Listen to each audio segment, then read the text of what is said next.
At 14, Alicia Keys was living in Hell's Kitchen, one of New York's most dangerous neighborhoods, playing piano in a one-room apartment with her mother. On the same day she won a full scholarship to Columbia University, she received a record deal offer from Arista Records. Her family wanted her to go to university, but she chose music. In 2001, her debut album, Songs in a Minor, sold 12 million copies and won 5 Grammys. She had gone from that small apartment's piano to the world stage. This is the story of how one neighborhood's voice became the world's voice. But this story isn't just about musical success. This is the story of a girl named Alicia Cook, born to a mixed family, raised without a father, struggling with identity crises, growing up on Hell's Kitchen's tough streets, caught between both black and white communities, but turning this mixture into her strength. So how did that little girl become one of the most powerful voices in the music world? Why is her voice so unique and moving? How did identity crises transform her into a one-of-a-kind artist? In this story, you'll learn Alicia's childhood in Hell's Kitchen, her mother Terry's sacrifices and the impact of her father Craig's absence, her first piano lessons and the birth of her musical passion, her years at professional performing arts school, also that music industry struggle, her meeting with Clive Davis, record label deals, creative control battles, the revolution created by Fallin, and her pioneering of the neo-soul movement, and of course, those personal transformations, identity searches, activism process, love story with Swizz Beatz, motherhood experience. A story that goes far beyond music. This isn't just a singer's story. This is the story of 1990s New York. The era when hip-hop was rising, Hell's Kitchen was transforming, gentrification was beginning, and a mixed child struggled to find her own place. How did Alicia Keys sell 40 million albums? Why is she still so compelling today? What is her role in social justice struggle? And why doesn't her story stay limited to music? Are you ready? Because this story isn't just about success. This is the story of finding identity, raising your voice, and never giving up. Alicia Cook was born on January 25, 1981, in New York. Her mother, Terry Ogello, was an Italian-Irish actress. Her father, Craig Cook, was a Jamaican masseur. When Alicia was born, Hell's Kitchen was a very different place. Not today's luxury neighborhood, but a dangerous area with high crime rates. Drug dealers, gangs, violence were part of daily life. I always had to be alert when walking on the street, Alicia would say years later. But that neighborhood gave me strength. Her mother Terry had gotten pregnant alone. Craig Cook had left the relationship very early, playing no role in Alicia's upbringing. "My mother is my hero," Alicia would say. "She raised me alone and never complained." Growing up, Alicia struggled with very complex emotions. Her mother was white, her father was black, but she never knew her father. In the black community, she was sometimes looked at as not black enough, while in the white community, she was seen as different. The question, "Where do I belong?" overshadowed her childhood. In Hell's Kitchen, she grew up mostly with children from Latin and African American families. This diversity enriched her, but also made her lonely. "I tasted the pain of being different at a very early age," she would say. But this taught me empathy. Terry Ogello was a woman with dreams of becoming an actress and a passion for art. But after Alicia was born, her daughter became her priority. She worked various jobs: paralegal, actress, part-time jobs. Sometimes money was very tight. They lived in a one-room apartment in Hell's Kitchen. Small, cramped, but full of love. My mother always believed in the power of art, Alicia would say. She instilled this belief in me too. Terry tried to take Alicia to museums, theater, concerts, despite their financial struggles. She provided cultural richness despite poverty. At age 4, Alicia saw a piano for the first time. A small upright piano in one of their neighbors' homes. She was enchanted by the sounds that came out when she pressed the keys. It was like magic, she would say. When her mother noticed this passion, she bought a second-hand small keyboard. It was very expensive for them, but Terry found a way. Alicia began spending hours on that keyboard. She tried to find melodies on her own, making small compositions. Piano was my way of speaking, she would say. What I couldn't express with words, I told through music. At age 7, Alicia began formal piano education. Her mother had made great sacrifices to find money and hired a teacher. Her first teacher introduced her to classical music: Bach, Chopin, Beethoven, Mozart. Alicia was deeply affected by this music. Its complex structure and emotional depth fascinated her. Classical music taught me discipline, she would say. I understood that every note had meaning. But at the same time, there was the hip-hop, R&B, soul music she listened to in the neighborhood. She began building bridges between two worlds. At age 10, Alicia wasn't just playing, she had started composing too. She wrote little songs and created melodies. Her first song was about emotions she experienced: loneliness, feeling different, love for her mother. I was a serious composer by age 12, she would say. Pouring my emotions into music came naturally. During this period, she learned to play not just piano, but guitar too. She wanted to be a self-sufficient musician. She also became interested in hip-hop production. She learned to make beats and do sampling. At age 12, Alicia made a very important decision. She would apply to Professional Performing Arts School, PPAS. This was a prestigious arts high school in Manhattan. Only the most talented children were accepted. The audition was very difficult. She needed to demonstrate piano, singing, and composition. At the audition, Alicia played and sang a song she had composed herself. She greatly impressed the jury. She was accepted. She had stepped from Hell's Kitchen to a prestigious arts school. At PPAS, Alicia met very talented students. This competition developed her even further. She learned music theory, composition, performance techniques. She deepened her classical education, but most importantly, she began developing her own style. She was blending classical piano with modern R&B. I didn't see boundaries between musical genres, she would say. Everything was music to me. Her teachers began noticing her uniqueness. This girl is special, they would say. At age 15, Alicia began preparing demo tapes. She recorded her own songs with her own production. These demos were made in a small home studio in Hell's Kitchen. Equipment was minimal, but talent was maximum. Her first demo song, Butterflies, carried influences from her own life. It told of identity search and growing pains. When music industry people heard these demos, they were very surprised. "How old is this girl?" they would ask. The demos began circulating in underground music circles. In 1998, the meeting that would change Alicia's life took place. Clive Davis. Davis was a legendary music executive.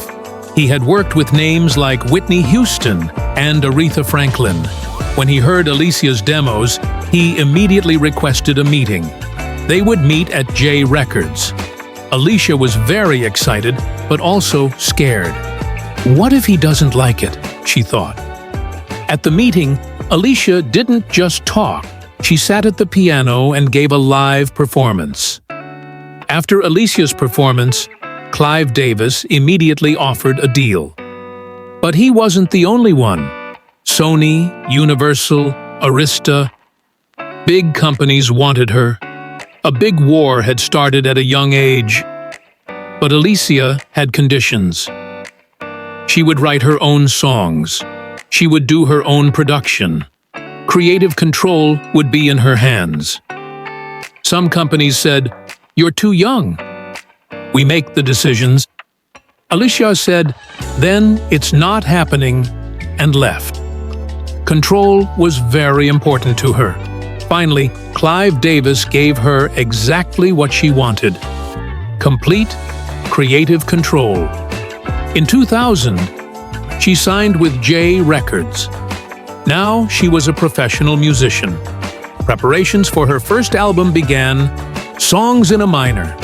The album name wasn't coincidental. She loved minor keys, and it was also being humble in the sense of small songs. Studio work was intensive. Each song had her own story. In 2001, her first single was released, Fallin. This song was born from Alicia's personal experiences. It told the cycle of toxic relationships. I keep on falling in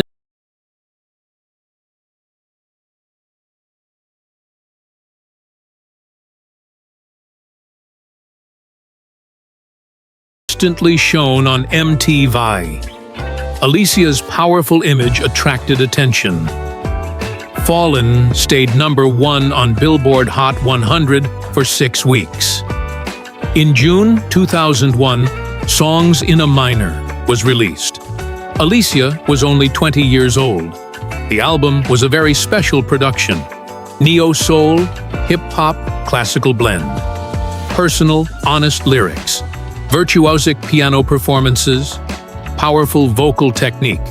It sold 236,000 copies in the first week. This was considered a very good start. But the real success came over time. The album spread through word of mouth. Eventually, it sold 12 million copies worldwide. The 2002 Grammy Awards night was historic for Alicia Keys.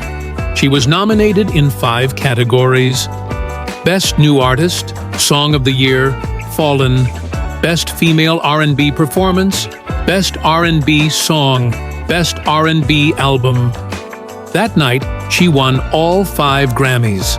This success at age 20 was rare in music history. Her stage performance was also legendary. She sang Fallin alone with piano. Sudden fame was difficult for Alicia. She had moved from Hell's Kitchen to the world stage very quickly. Media attention was intense. Every move was analyzed. "I had no privacy left," she would say. "I couldn't walk on the street anymore."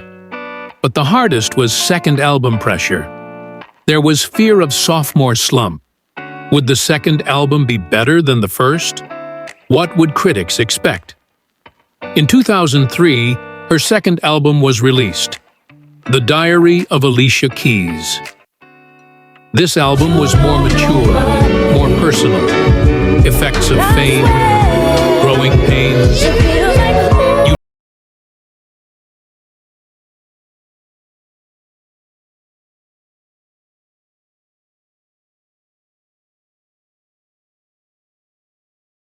To be limited to just music. She had bigger goals. With fame, Alicia focused more on social issues. She founded Keep a Child Alive Foundation.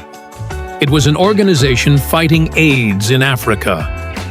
"I have privilege," she said. "I must use it correctly." She was also active in education, poverty, criminal justice reform issues. She saw music not just as entertainment, but as a tool for social change. When her 2007 album, As I Am, was released, Alicia had leaned somewhat toward mainstream sound. The song No One achieved great commercial success, but some critics said it was too pop. Alicia was very affected by these criticisms. The question, "Who am I?" came up again. She was experiencing the artistic integrity versus commercial success dilemma. I can be both authentic and successful, she decided. In 2008, Alicia met producer Swizz Beatz, Kasim Dean. Swizz was a very famous producer. He had worked with Jay-Z, DMX, Eve. At their first meeting, it was a business relationship. They were going to make songs together, but during the working process, they fell in love with each other. Swizz saw me differently, Alicia would say. Not just as a musician, but my whole being. In 2009, Alicia and Swizz's relationship became public. But there was a problem. Swizz was in the middle of a divorce. Media went crazy. They accused Alicia of being a homewrecker. I didn't break up an existing marriage, Alicia defended herself. The relationship was already over. But public pressure was very heavy.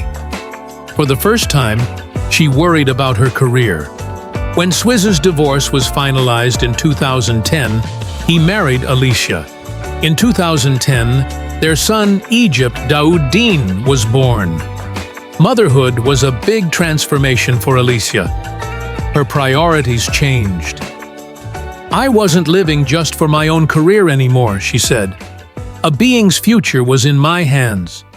Her way of making music also changed. She became more selective in her projects. In 2014, their second son Genesis Ali Dean was born. In 2016, Alicia made a bold decision. She would start living without makeup. She appeared at the MTV VM as without makeup. Media was surprised. She started the #No Makeup movement. I must be authentic, she said. Women should accept their natural beauty. This movement was much debated, but also received support. In the 2010s, Alicia participated in very diverse projects: Broadway musical production, TV series acting, book writing, founding a beauty brand. I'm not just a singer, she said. I'm a multifaceted artist. She showed the same passion in every project. When the Alicia album was released in 2020, it was very personal. In this album, she told every period of her life: her mother, marriage, children, activism. She did a duet with Miguel in Show Me Love. The album came out during the COVID pandemic, a time when people needed connection. During the 2020 George Floyd protests, Alicia was very vocal. She supported the Black Lives Matter movement. She reinterpreted her song, We Are Here, in a protest context. She did activism on social media, organized donations. This isn't just a moment, she said.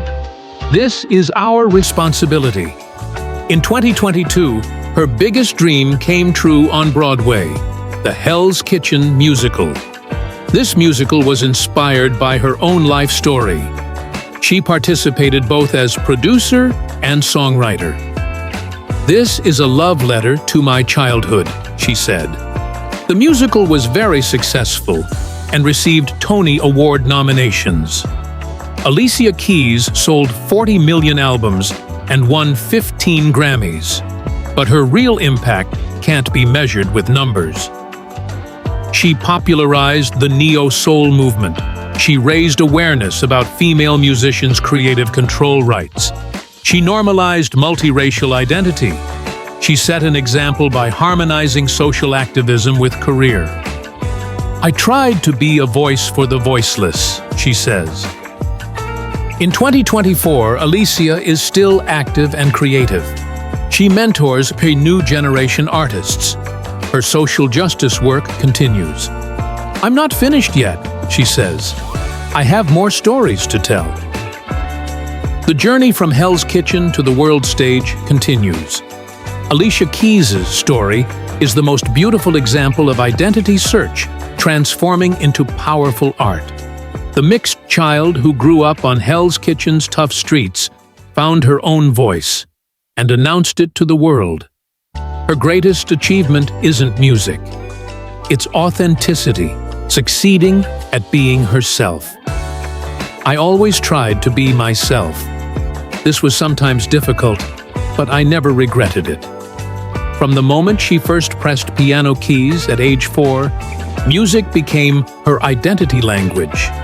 She transformed classical piano with hip-hop, R&B with soul, personal pain into universal songs. What about you? On which keyboard are you searching for your own voice? Are you ready, like Alicia, to turn your identity crises into creative power? Alicia Keys' story shows that being different can be a source of strength, not a disadvantage. And the most powerful art is born from the most personal places. In this journey from Hell's Kitchen to Broadway, she reached the top without ever losing herself. Music is my identity language, and this language is universal.